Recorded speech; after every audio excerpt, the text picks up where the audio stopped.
This is Red Podcast, episode number 217. I'm talking about the good, the bad, and the ugly. Tim Ferriss' new book, Tools of Titans. This is the Red Podcast, the marketing podcast for influencers. Rise above the noise. Expand your audience. Deliver impact. Here's your host, David Hooper. Got the new Tim Ferriss book this week. I've got it in my hands right now. It's called Tools of Titans, the tactics, routines, and habits of billionaires, icons, and world-class performers. It is big, 600-something pages. Before we get to the meat, got a confession to make. I respect the business that Tim Ferriss has built around his personality. When it comes to personality marketing, he's at the top of his game. With that said, I see him as kind of a novelty. I've never really connected with him or his message. I think part of that is because the world that I live in, celebrities, musicians, actors, filmmakers, these people have had to work to get where they are, to get that level of skill that makes you interested in them. So I just haven't connected with him or his message. But one of the things that I love about Tim Ferriss is he just keeps showing up.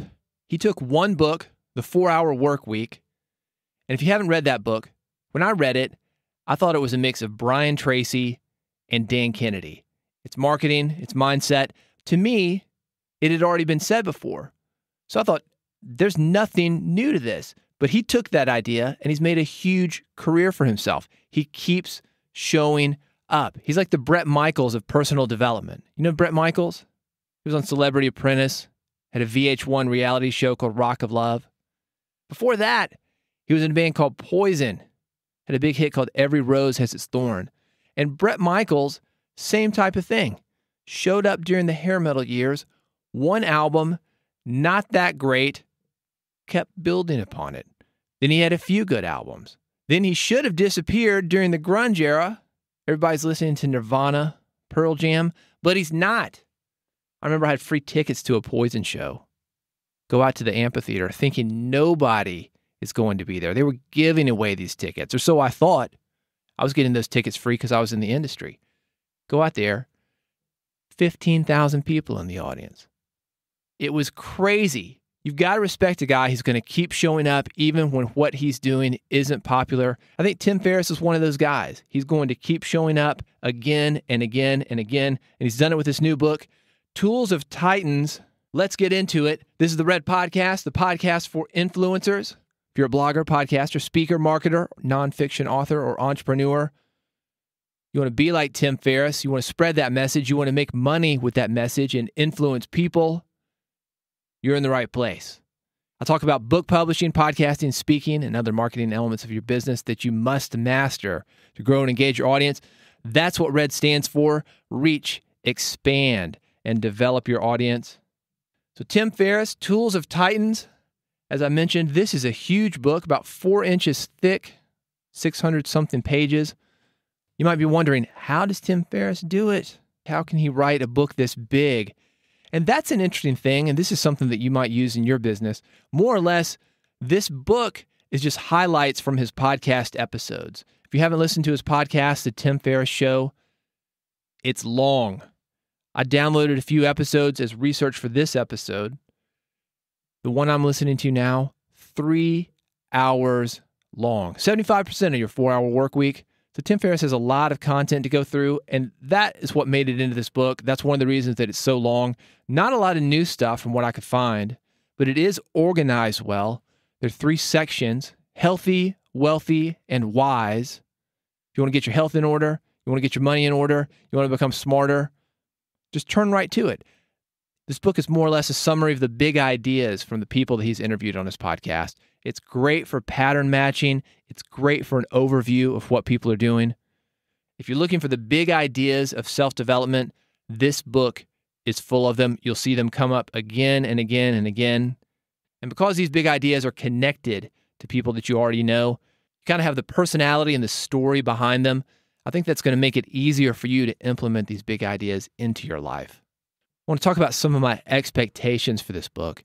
As I mentioned, I really don't connect with Tim's philosophy in general, the shortcut philosophy, taking something that should take a year and has taken everybody else a year, and somehow selling that you can do it in a month, do it in a week. Sometimes you can shorten the time that it takes to learn something, but most of the time, again, from my experience working with celebrities, influencers, people who have really mastered their game when it comes to art, when it comes to ideas, there are no shortcuts. You've got to spend time doing what it is that you want to get good at. I picked up this book more or less just to keep an eye on Tim. I was curious about what he was doing, curious to how this book promotion was going to go. Not really expecting to like it, but I did like it. The feel I thought was excellent. The usual Tim Ferriss heaviness, and what I mean by that is the crazy-ass details when it comes to supplements or blood work. That's in there, but I think that he's balanced that with a light and humorous vibe. I'd love to see more of that from him. The TV show, I don't know if you know about his TV show. He's had 2 series canceled. One of them was on the History Channel. The other, it was actually on a couple of networks. It got passed around. The way I understand it, Tim was able to buy the rights to that TV show, and now it's distributed online. It was called The Tim Ferriss Experiment. I purchased it. Like I said, I'm a fan of Tim's work as far as marketing, and I didn't get it. And I think that was the reason. I think people just didn't connect with Tim. There was a heaviness. He was trying to accomplish something, and he wasn't like the guy that everybody was fighting for. It was this kind of super nerd who was overanalyzing everything, just didn't really connect with him. Podcasts, same way. Didn't get it. As I mentioned, he's a guy who hacks away at things, and that's what I feel like is happening when I listen to the podcast. He's hacking away, this time with questions. He doesn't let it breathe. The guest will answer a question. He'll ask another question that I feel like he's already written down. The guest will answer. He'll ask another question that I feel is written down. The guest will answer. He doesn't let it breathe. In this book, though, even though it's from the podcast, I got a different vibe from it when I read it rather than when I listened to it. I felt that he did let it breathe. A little more humor, some lightness. One of the things I really liked was the very first section I read, the foreword by Arnold Schwarzenegger. He set the foundation while basically saying we're not self-made. There's no such thing as the self-made man. That's a great foundation for this book. All content that has come from other people, Tim Ferriss just organized it. I love the how to use suggestions. He described the book as a buffet. Basically, go down the line, take what you like, leave the rest. His advice was 1, skip liberally, which I did, and 2, skip intelligently, which I did. I think that's one of the enjoyable things about this book. Like a buffet, just like he said. Take what you like, leave the rest. So you've got only what you like. And that makes it worth it. You don't have to like all 600 pages. You can walk away with one big idea. It's worth the $15 or $20 you paid for the book. Here's what I didn't like about the book. It's what you'd expect from Tim Ferriss in that there are lots of pills, potions, and lotions. In other words, what I consider those quick fixes that don't work. If you're a fan of the podcast, you listen every week, you're not going to find a lot of new content. It's just organized in a different way.